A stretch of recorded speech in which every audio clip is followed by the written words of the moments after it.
दोस्तों नमस्कार, स्वागत है एक बार फिर से देश और दुनिया की तमाम बड़ी खबरों में। यदि आपने अभी तक चैनल को सब्सक्राइब नहीं किया है तो कृपया चैनल को लाल बटन दबाकर सब्सक्राइब करें और घंटी बटन भी दबा दें। ये पहली बड़ी खबर है। मॉरिशस सरकार ने लिया बड़ा फैसला।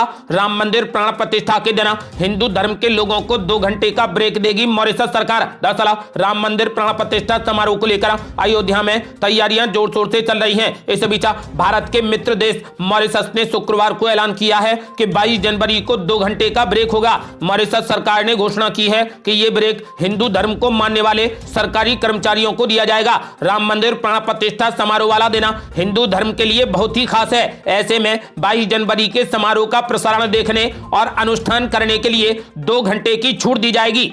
अगली बड़ी खबर, राम मंदिर को लेकर मल्लिकार्जुन खड़गे ने दिया बड़ा बयान। बोले आस्था रखने वाले लोग आज भी जा सकते हैं राम मंदिर। दरअसल अयोध्या में राम मंदिर प्राण प्रतिष्ठा समारोह का निमंत्रण अस्वीकार करने के बाद बीजेपी ने कांग्रेस पर निशाना साधा है। आपको बता दें कि जिसके बाद कांग्रेस अध्यक्ष मल्लिकार्जुन खड़गे ने जवाब देते हुए कहा कि आस्था रखने वाले लोग आज भी जा सकते हैं, कल भी जा सकते हैं। बीजेपी साजिश के तहत बातें फैला रही है। हमारा मुद्दा किसी धर्म और किसी संत को दुख पहुंचाना नहीं है। उन्होंने कहा कि हमारा मुद्दा है कि पीएम नरेंद्र मोदी जनता के लिए रोजगार को लेकर, महंगाई को लेकर, बॉर्डर से जुड़े मुद्दे को लेकर क्या कर रहे हैं। आपको बता दें कि उन्होंने कहा कि हम कभी भी जा सकते हैं, आज भी जा सकते हैं और कल भी जा सकते हैं। उन्होंने कहा कि बीजेपी बड़ी साजिश के तहत ये बातें फैला रही है। अगली बड़ी खबर, गौतम गंभीर ने देश की जनता से की बड़ी अपील। कहा 22 जनवरी को घर में जलाएं दीपक। दरअसल बीजेपी सांसद गौतम गंभीर ने कहा कि भगवान राम पूरे देश के भगवान हैं, हम सभी को इसमें भाग लेना चाहिए। हम सभी को 22 जनवरी को घरों में दीपक जलाना चाहिए। भगवान राम ने जिन आदर्शों पर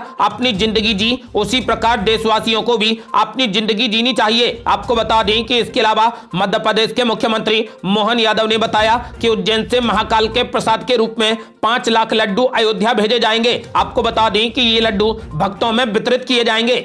अगली बड़ी खबर, पीएम नरेंद्र मोदी ने 11 दिनों के विशेष अनुष्ठान की कर दी शुरुआत। दरअसल पीएम नरेंद्र मोदी ने कहा कि अयोध्या में रामलला की प्राण प्रतिष्ठा में केवल 11 दिन ही बचे हैं। मेरा सौभाग्य है कि मैं भी इस पुण्य अवसर का साक्षी बनूंगा। प्रभु ने मुझे प्राण प्रतिष्ठा के दौरान सभी भारतवासियों का प्रतिनिधित्व करने का निमित्त बनाया है। इसे ध्यान में रखते हुए मैंने आज इसे 11 दिन का विशेष अनुष्ठान शुरू कर दिया है। आपको बता दें कि प्रधानमंत्री नरेंद्र मोदी ने शुक्रवार से ही 11 दिनों का अनुष्ठान शुरू कर दिया है और आज उनके अनुष्ठान का दूसरा दिन है।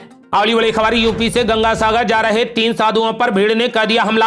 अनुराग ठाकुर बोले ममता सरकार ने बिगाड़ा माहौल। दरअसल पश्चिम बंगाल के पुरुलिया में 3 साधुओं के साथ में मारपीट के मामले में 12 लोगों को गिरफ्तार किया गया है। ये लोग उत्तर प्रदेश से पश्चिम बंगाल के मशहूर तीर्थ गंगा सागर मेले के लिए जा रहे थे। बताया जा रहा है कि भीड़ ने किडनैपर समझकर इन लोगों के साथ में मारपीट की। इंडिया टुडे की रिपोर्ट के मुताबिक साधु ने अपने 2 बेटों के साथ में मकर संक्रांति पर गंगा सागर जाने के लिए वाहन बुक किया था। रिपोर्ट के मुताबिक साधु ने जिस तरीके से रास्ते के बारे में पूछा, उससे कुछ लोगों को संदेह हुआ कि वे किडनैपर हैं। इसके बाद भीड़ ने साधुओं के साथ में मारपीट शुरू कर दी। इस मामले में अब तक 12 लोगों को गिरफ्तार किया गया है। पश्चिम बंगाल के पुरुलिया में कथित तौर पर मॉब लिंचिंग का मामला सामने आने के बाद भारतीय जनता पार्टी ममता बनर्जी पर हमलावर है। केंद्रीय मंत्री अनुराग ठाकुर ने सीधे तौर पर मुख्यमंत्री ममता बनर्जी पर बड़ा हमला बोला है। उन्होंने पूछा कि आखिरकार बंगाल में ये माहौल क्यों है। उन्होंने मुख्यमंत्री ममता बनर्जी पर तुष्टीकरण की राजनीति का आरोप लगाया है।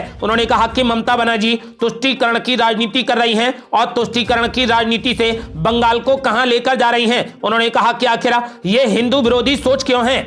अगली बड़ी खबर, नीतीश कुमार ने लिया बड़ा फैसला। इंडिया गठबंधन का संयोजक नहीं बनेंगे नीतीश कुमार। बैठक में ही ठुकरा दिया प्रस्ताव। दरअसल बिहार के मुख्यमंत्री नीतीश कुमार ने इंडिया गठबंधन का संयोजक बनने से साफ इनकार कर दिया। इंडिया गठबंधन की शनिवार को हुई वर्चुअल बैठक में उन्हें संयोजक बनाने का प्रस्ताव लाया गया था। उन्होंने इसे ठुकरा दिया है। सीट शेयरिंग, गठबंधन का संयोजक बनाने समेत तमाम मुद्दों पर बातचीत के लिए इंडिया गठबंधन की शनिवार को बड़ी बैठक हुई। विपक्षी गठबंधन के नेताओं ने इन मुद्दों पर भी बातचीत की। इस दौरान नीतीश कुमार ने संयोजक बनने से साफ इनकार कर दिया। आपको बता दें कि नीतीश कुमार ने फैसला लिया है कि वो इंडिया गठबंधन के संयोजक नहीं बनेंगे।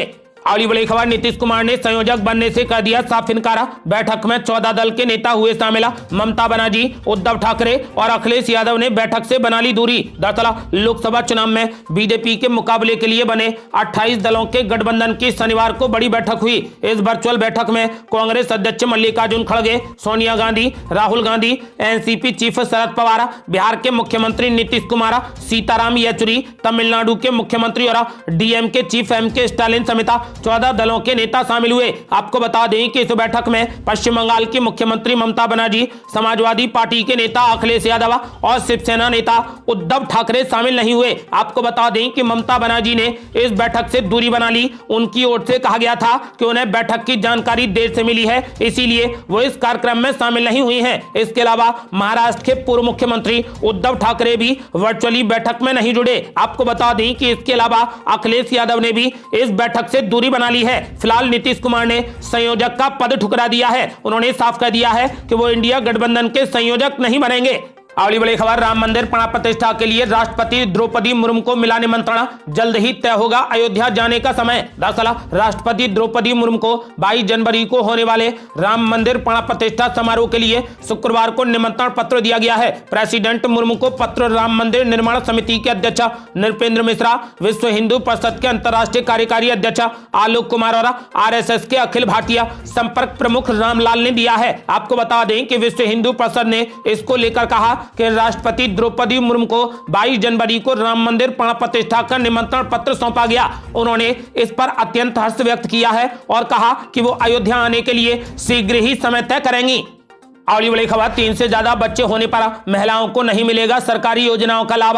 असम सरकार ने लिया बड़ा फैसला। दरअसल असम सरकार ने ग्रामीण महिला उद्यमियों के लिए वित्तीय सहायता योजना में कुछ नई शर्तों को लागू कर दिया है। इसमें महिलाओं के बच्चों की संख्या सीमा को जोड़ा गया है। अगर सामान्य और ओबीसी श्रेणियों की महिलाएं अगर किसी वित्तीय योजना का लाभ उठाना चाहती हैं तो उनके 3 से अधिक बच्चे नहीं होने चाहिए, जबकि SC और ST की महिलाओं के लिए ये सीमा 4 बच्चों तक की है। असम के मुख्यमंत्री हेमंत बिस्वा शर्मा ने मुख्यमंत्री महिला उद्यमिता अभियान की घोषणा करते हुए कहा कि धीरे धीरे राज्य सरकार की सभी लाभार्थी योजनाओं में इस तरीके की जनसंख्या मानदंडों को लागू किया जाएगा। उन्होंने कहा कि यह फैसला 2021 में उनकी घोषणा के अनुरूप है। हेमंत बिस्वा शर्मा ने कहा कि इस योजना को बच्चों की संख्या से इसलिए जोड़ा गया है ताकि महिलाएं पैसे का इस्तेमाल करके अपने कारोबार को स्थापित कर सकें। अगली बड़ी खबर, पश्चिम बंगाल में कांग्रेस को 3 सीटें देने को तैयार हुई ममता बनर्जी, लेकिन दूसरे राज्यों में लगा दी बड़ी शर्त। दरअसल विपक्षी गठबंधन इंडिया में शामिल मुख्यमंत्री ममता बनर्जी की पार्टी और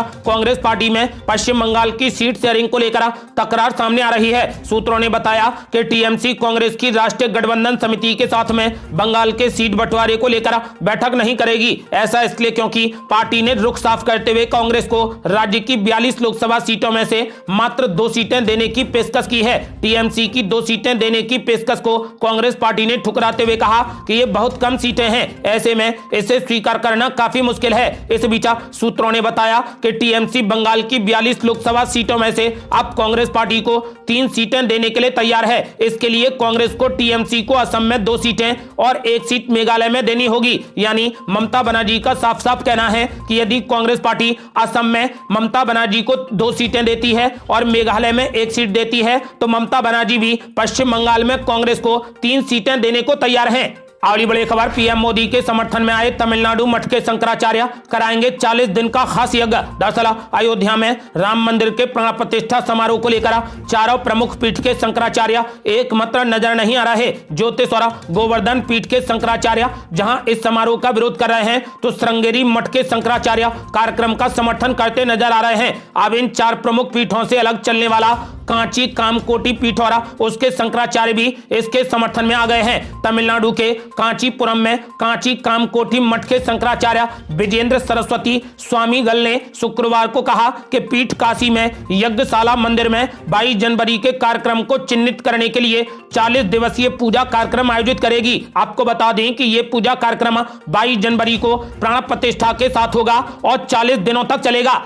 अगली बड़ी खबर, रामलला की प्राण प्रतिष्ठा से पहले आरजेडी नेता ने दिया बड़ा बयान। बोले अधूरे मंदिर में जाना प्रलय को आमंत्रण देना है। दरअसल आरजेडी के एक नेता ने एक बार फिर से बड़ा बयान दिया है। दरअसल रामलला की प्राण प्रतिष्ठा को लेकर यह बयान आरजेडी नेता और सह प्रवक्ता शक्ति सिंह यादव ने दिया है। उन्होंने मंच से संबोधन देते हुए कहा कि खरमास में अक्षत बांट रहे हैं, बीजेपी वालों भगवान के प्रकोप से डरो। शक्ति सिंह यादव ने कहा कि चारों पीठ के शंकराचार्यों ने रामलला की प्राण प्रतिष्ठा में जाने का निर्णय इसलिए नहीं लिया क्योंकि शास्त्र कहता है कि आधे अधूरे मंदिर में जाना प्रलय को आमंत्रण देने के बराबर है। उन्होंने कहा कि अब बीजेपी वाले चारों शंकराचार्यों को भी देशद्रोही कहेंगे क्या। उन्होंने कहा कि हमारी माता बहनें सभी धर्मों को पूजती हैं, लेकिन धर्म को कोई अपने बाप की जागीर समझेगा तो देश इस बात को कतई बर्दाश्त नहीं करेगा। उन्होंने कहा कि बीजेपी लोगों को गुमराह कर रही है।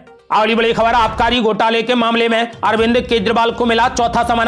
18 जनवरी को ईडी करेगी पूछताछ। दरअसल दिल्ली के मुख्यमंत्री अरविंद केजरीवाल को ईडी ने शनिवार को चौथा समन जारी कर दिया। ईडी ने उन्हें दिल्ली आबकारी नीति मामले में पूछताछ के लिए चौथी बार समन जारी किया है। ईडी ने दिल्ली के मुख्यमंत्री को 18 जनवरी को दफ्तर में शराब घोटाले के मामले में पूछताछ के लिए पेश होने को कहा है। अब देखना यह होगा कि आम आदमी पार्टी के राष्ट्रीय संयोजक केजरीवाल चौथी बार पूछताछ में शामिल होते हैं अथवा नहीं। आपको बता दें कि इससे पहले ईडी 3 बार समन जारी कर चुकी है और केजरीवाल एक भी बार पूछताछ के लिए शामिल नहीं हुए हैं। अब चौथी बार ईडी ने 18 जनवरी को एक बार फिर से अरविंद केजरीवाल को पूछताछ के लिए बुलाया है। अगली बड़ी खबर, राम मंदिर के मसले पर मीनाक्षी लेखी ने कांग्रेस पार्टी पर बोला जबरदस्त हमला। बोली कांग्रेस पार्टी ने किस तरीके की राजनीति की है उससे पूरा देश वाकिफ है। दरअसल आमंत्रण पत्र मिलने के बावजूद कार्यक्रम में शामिल न होने के कांग्रेस पार्टी के निर्णय को लेकर नई दिल्ली से बीजेपी सांसद मीनाक्षी लेखी ने कांग्रेस पर जबरदस्त हमला किया। उन्होंने अपने बयान में कांग्रेस पर कई गंभीर आरोप लगाए। केंद्रीय मंत्री मीनाक्षी लेखी ने कहा कि राम मंदिर को लेकर कांग्रेस पार्टी ने जिस प्रकार से राजनीति की है उससे पूरा देश वाकिफ है। धर्म को लेकर इनके वक्तव्य हमने देखे हैं। इन्हें केवल चुनाव के समय ही मंदिर याद आते हैं। मंदिर को बनाने, संवारने और सजाने की बात हो तो ये लोग गायब रहते हैं। एक सवाल के जवाब में मीनाक्षी लेखी ने बताया कि कांग्रेस पार्टी ने 80 के दशक से लेकर अब तक राम मंदिर को लेकर क्या किया है वो सभी जानते हैं। उन्होंने कहा कि देश जानता है कि किस प्रकार इन्होंने तुष्टीकरण की राजनीति की है। उन्होंने कहा कि हर बार सही चीज को इन्होंने नहीं उठाया। आपको बता दें कि मीनाक्षी लेखी ने कांग्रेस पर हमला करते हुए कहा कि कांग्रेस ने कोर्ट में हल्फनामा दिया था कि भगवान राम कोई थे ही नहीं और वो काल्पनिक थे, राम सेतु को तोड़ देना चाहिए। आपको बता दें कि फिलहाल उन्होंने हमला करते हुए कहा कि कांग्रेस की राजनीति से पूरा देश वाकिफ है और जनता इन्हें चुनावों में जवाब देगी। ये थी अब तक की बेहद बड़ी खबरें। रोजाना की ताजा खबरों को जानने और हमसे जुड़ने के लिए चैनल को लाल बटन दबाकर सब्सक्राइब करें और घंटी बटन भी दबा दें। जल्दी मिलते हैं बड़ी अपडेट के साथ, तब तक के लिए जय हिंद, जय भारत।